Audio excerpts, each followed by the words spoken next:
Hi everyone, welcome back to our channel. If you're new here, please subscribe. I'd really love that. If you're returning, how you doing? Grab your coffee, maybe some chocolate, and let's get into it. This is my second cup for the day. Sad. So, all right, this email came in, and this concerns everyone who lives in the Tampa Bay area on the west coast of Florida, Panhandle, even Texas. I would, Louisiana, I would listen up. The weather guy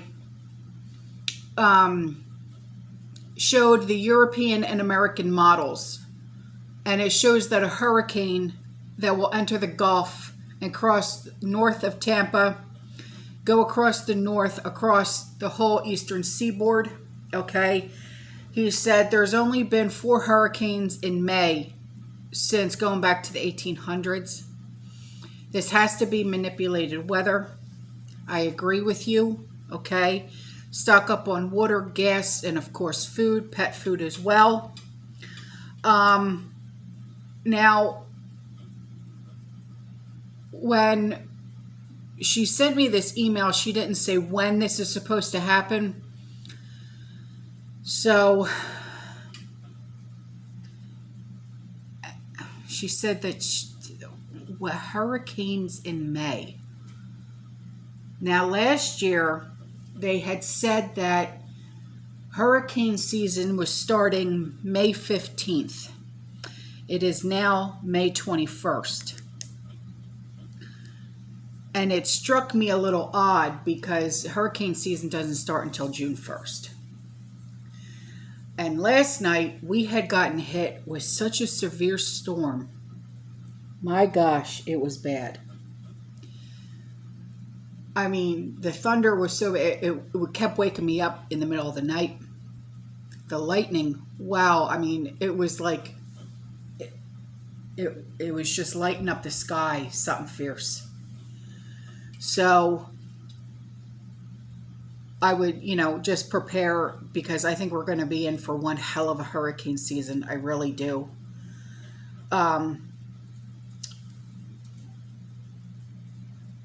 There's only so much that we can actually prepare for, okay? But if you haven't gotten your generators checked out, like serviced, if you live here in the Tampa Bay area, get a hold of my mechanic, Dave at Consumer Car Care. He'll take a look at it for you, okay? Get your supplies now. Please do not wait until the last minute. I am actually going to be sending out June's newsletter early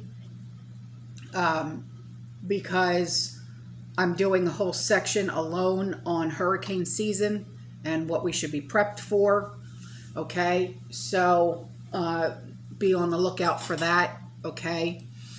I think we're in for a wild ride this year. I really do. There's so much going on, especially like, what was it, yesterday or the day before yesterday? I spoke about 6 months. You know me, I hate putting timelines on things.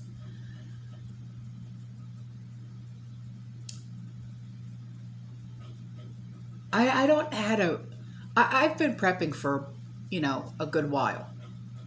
I don't know how to prepare for this. I really don't. I really don't. And I'm not, I'm not scared or anything like that. I just don't know how to prepare for something like this. Okay, so this comes in from my favorite gal pal in the UK. She said, I have a few items for you. The photo that I showed in a video of the apocalyptic food price warning, okay, yeah, that came in from somebody else who lives in the UK, was in most of the UK newspapers earlier in the week. The statement was made by the Bank of England governor, and of course, no sooner was this published, there has been a bit of backlash against this from the UK government ministers. But of course, as there's no way they're going to admit that he's right.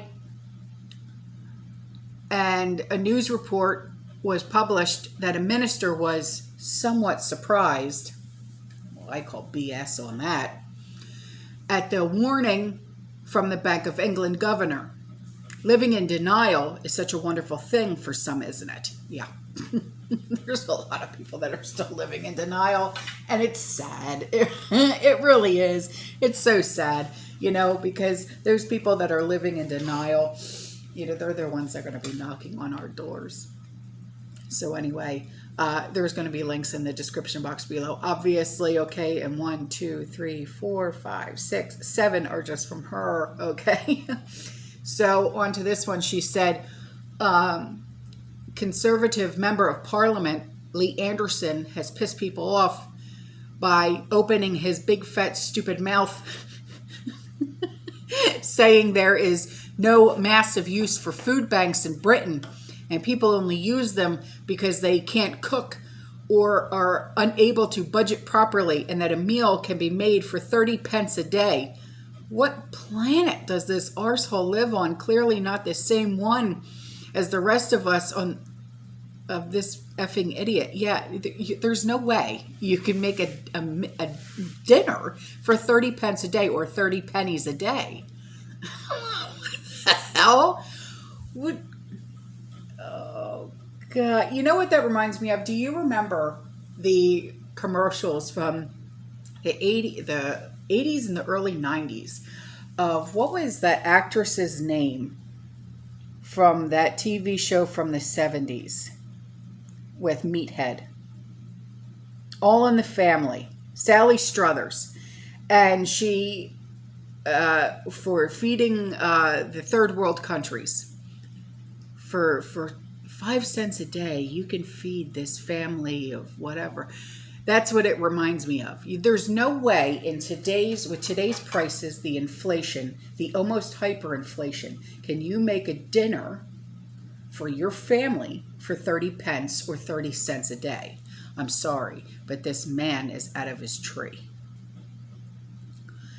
So she goes on to say, apparently a top chef from Greater Manchester decided to put this to the test to see what he could make for 3 pence. He said, this minister is treating people like peasants, and I've come to the conclusion it's a load of rubbish. These meals I've done, as soon as you put any protein or dairy into them, it's not feasible to do for 30 pence. If you eat beans on toast for every meal, it might work. Beans on toast. You know what celebrity chef loves beans on toast? Gordon Ramsay. Is that who it was? I remember him saying in one of his TV shows that that's what he grew up eating for breakfast was beans on toast. Is that who it was? It might work, but even if you did cheese on toast, the cost of cheese would be more than 30 pence on its own. And you have the cooking cost on top of the cost of food. Read the article to see what he actually cooked. And while it looks like top restaurant style, I bet it tastes like shite when you know the ingredients. Oh, I'm sure. Then after all this, another bright spark government twat decided to add 2 cents, their 2 cents worth, by saying that people struggle with the cost of living should either work more hours to get more money or go get a better paying job. Oh my God. Wow, man. They really have their head in the sand, huh? Holy cow. As a result of her lovely and helpful comments, it's been reported she received death threats. What else did she expect? Yeah, no kidding. Also, K newspaper, the Daily Express, was in an uproar with the headline, "We need British wheat here." Fury as UK exports 70 million pounds worth of wheat despite the food shortage crisis at home. But a bit of good news In efforts to help the over 60s with the cost of living crisis, the supermarket Iceland is going to give a 10% discount to pensioners on their weekly grocery shop. It's better than nothing. Yes, it is. We have something like that here, but it's not on groceries. Like if you go to like certain like stores, there's one here in Florida. It's called Bell's Outlet. Senior citizens get discounts and things like that, but you can only get like clothes and household items and stuff like that. Wow. So I don't know if you guys heard about this. I'm sure that you have, all right? But this is, it's just another notch in Potato's belt, if I can say that, okay?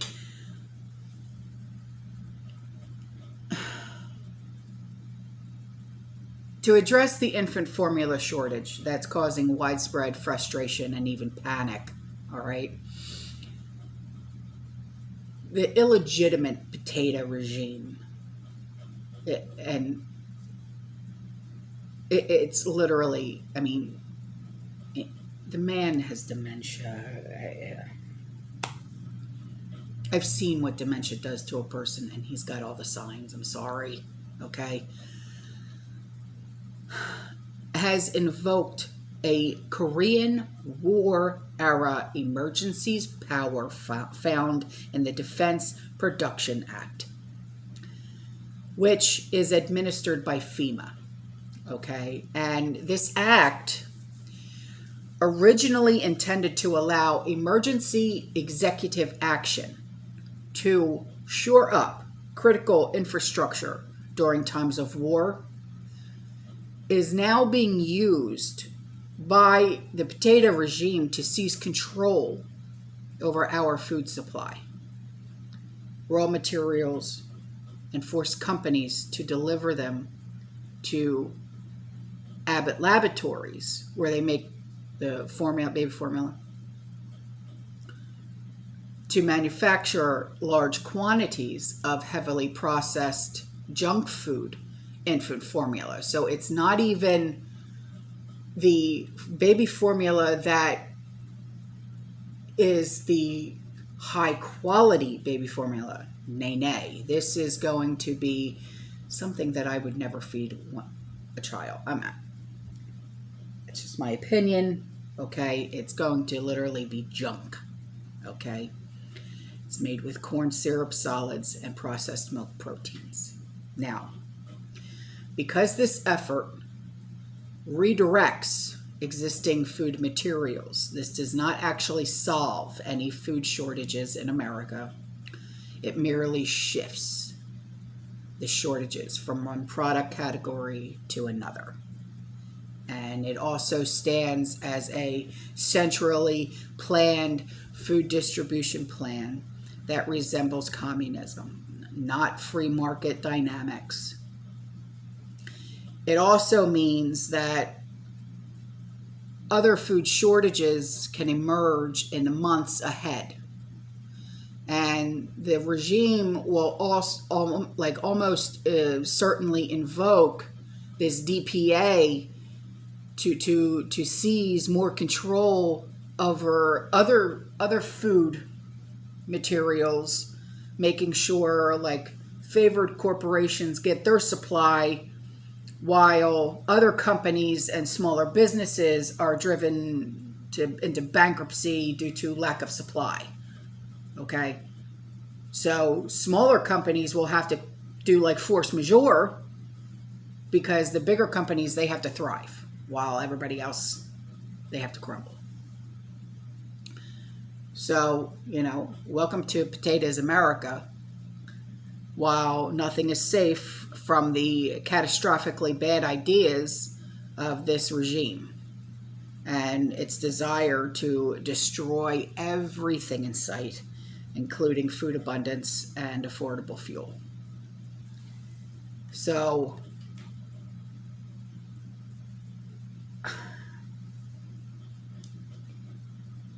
this is why we prepare. I understand that, okay? But It's for newer people who have just become of the prepared mind. It might get a little bit hard because people like us, we've been preparing for years.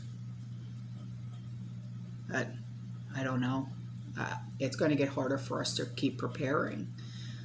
But are we going to stop? Hell no. We'll just have to find other resources and other ways, you know.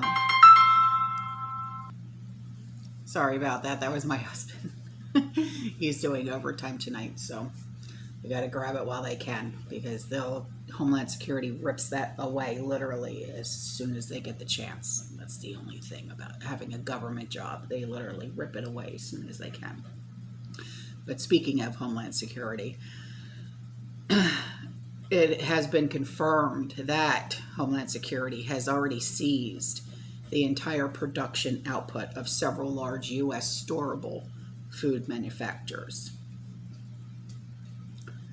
Sometimes I hate that my husband even works for Homeland Security, but it's, pros and cons. You know what I mean? So, but those companies were also forced to sign non-disclosure agreements in order to keep this fact a secret from the public. But careful observers will note that any food production company claiming to be unable to fulfill customer orders for many months at a time is actually under the control of DHS, forced to shift all output to the U.S. government. So DHS is currently funneling tens of millions of dollars a month of storable food products into underground government bunkers and tunnels while telling the public there's no need to prepare. Shame, shame, know your name. It's such a, and here's a funny story, okay? My husband he calls me from work yesterday, and he says, a couple of the officers were asking me, they're showing me these articles, and they're worried. I said, worried about what? He said, they're asking me, should we start stockpiling because of the food supply chain crisis and the baby formula and stuff? And I said, yeah, Sean, you need to tell them to start stocking up. Tell them we got about 6 months. And he goes, all right. So an hour later, he calls me back and he goes, all right, I told him. And I said, oh boy. I said, all right. And of course, my husband says, my wife said. And I'm like, why? Why would you say my wife said? So the officers looked at my husband and said, where does your wife get this information? Is she some kind of a higher up? Who does she know? My husband's like, I didn't tell them what you do, and stuff like that because I don't want any. And I'm like, hon, it's fine. I don't care. So anyway, moving on. Food recalls are also being staged by the FDA, okay? And I've got some food recalls to tell you about. But you know what I always say when it comes to food recalls. Take it with a grain of salt. Do with it what you will. But as always, safety first, right? They're being staged by the FDA in order to confiscate massive quantities of food, which are redirected to these government bunkers. Okay. We know this. We've talked about this before. So, DHS is preparing for a war with China, which is believed will commence before midterm elections this year. And I don't know how to take this. But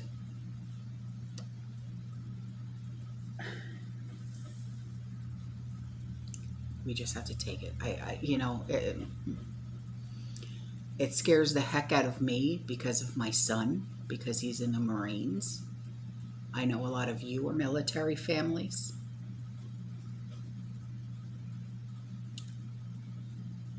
So,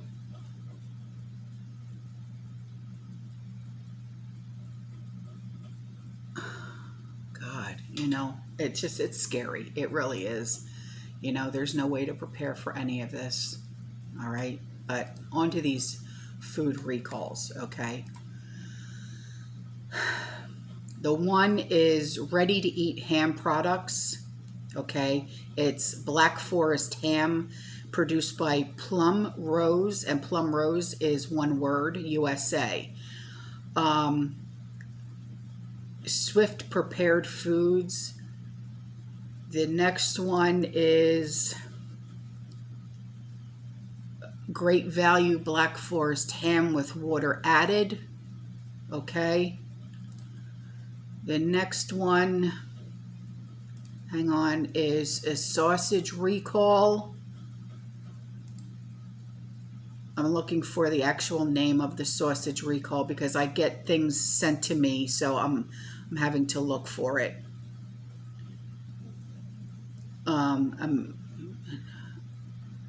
R.I. Wang Food Group Company Limited recalls ready-to-eat pork sausage products due to possible foreign matter.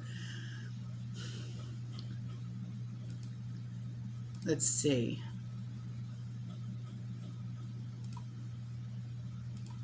All right, those are the only two so far. Now, on to this. If you live in the state of Florida, or really anywhere, you might want to get this book. If I'll find the link and I'll put it in the description box below. It's called Wild Edibles for Survival and First Aid Book. This book has over 100 of the most important plants to know about, including all the major ones in Florida, as well as over 300 colored photos and lots of great recipes as well. There is not only information on what plants are edible, but also which ones are medicinal. So this is a really great book to get. This is something that I will be getting because you know that I am also a gardener. And I know I do not know all about every single plant in the state of Florida. You know, it's kind of hard for your brain to get all that in. You know what I mean? But on to this. This email came in and she says, Autumn, a police officer commented under Canadian Prepper's video, which was about canning with a pretty lady, showing how she cans. And the officer is in Houston. His comment is this: I am a police officer here in Houston, Texas, and I can say for sure that a collapse is coming very quickly. We have been getting loads of shipments of riot gear and have been prepping for massive riots in the streets. I have never seen this type of urgency in my 8 years on the force. Oh my God. My God. I'm going to have to ask my husband, Sean, if they have been getting any kind of weird supplies at work. Because generally he'll tell me if he sees anything strange. But he hasn't said anything lately. I'll have to ask him when he comes home. So on to this. Gas stations in Washington State, they are resetting their price boards to accommodate double digits in preparation for fuel prices potentially reaching $10 a gallon. And Trish had said something to me about this 2 days ago. She said, get ready for $10 a gallon. And I said, who the hell is ready for something like this? You know, people are struggling to get by with the gas, but the price of gas right now, can you imagine at $10 a gallon? This move, excuse me, comes as several gas stations in the Evergreen State ran out of fuel. At the 76 gas station in Auburn, about 30 miles south of Seattle, gas pumps were reprogrammed so the display could indicate a price of at least $10 a gallon. and the displays were limited to single digits as recently as March. But the surging price of gas has led to this change, and a 76 spokesperson told the Post-Millennial that the change did not recently mean that the company was predicting gas prices could reach $10 a gallon. Yeah, right. I call BS on that. The station in Auburn also sells racing fuel, which is more expensive than the fuel that's used by ordinary cars. And motorists who drive up to these gas pumps in Kennewick, Pasco, and West Richland are met with notes indicating that the station does not have any fuel to sell. So expect only diesel to be sold now. So on Facebook, local residents are reporting more than 10 gas stations that are completely out of fuel. So it's unbelievable. Unflipping believable. So now on to this. This came in from Australia. She said, I just saw this on the news. Now China stoppages have meant that we now have no dye here for medical procedures. Wow.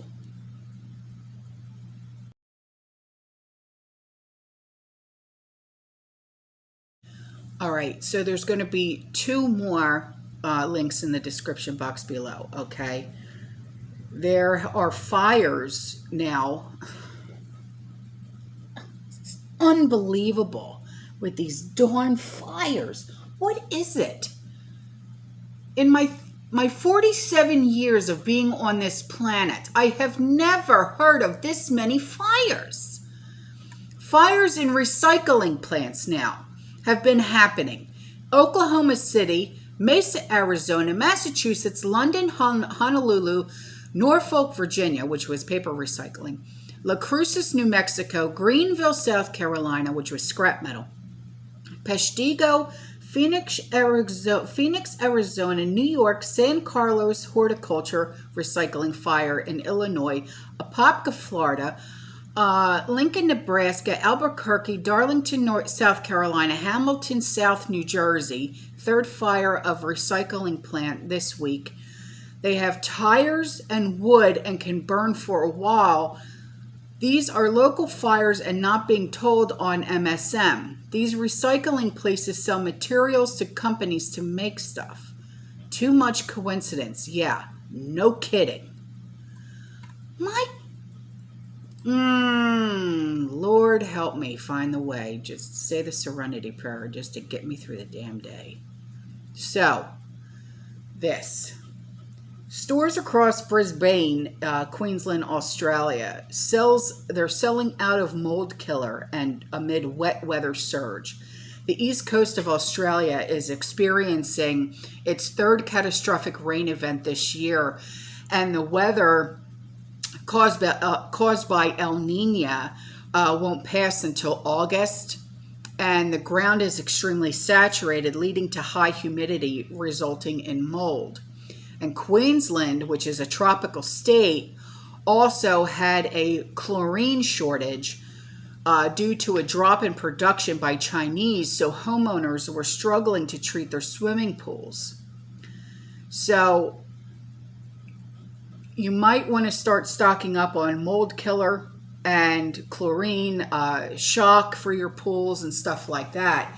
I know when Sean took his mom to a place here in the Tampa Bay area, it's called Pinch a Penny. Not only did the prices go up astronomically for pool shock and chlorine tablets, but she also had to get something else. Was it something called Stop Yellow or something weird like that? She ended up spending, it was like over $300 for a small thing of chlorine tablets, 4 containers of shock, and a container like this big of Stop Yellow. And I'm like, my God, it's just getting so ridiculous. So if you have a pool, or even if you don't, because chlorine can actually, I believe now, help with cleaning water, so it's usable, okay? You might want to start stocking up on that stuff now too.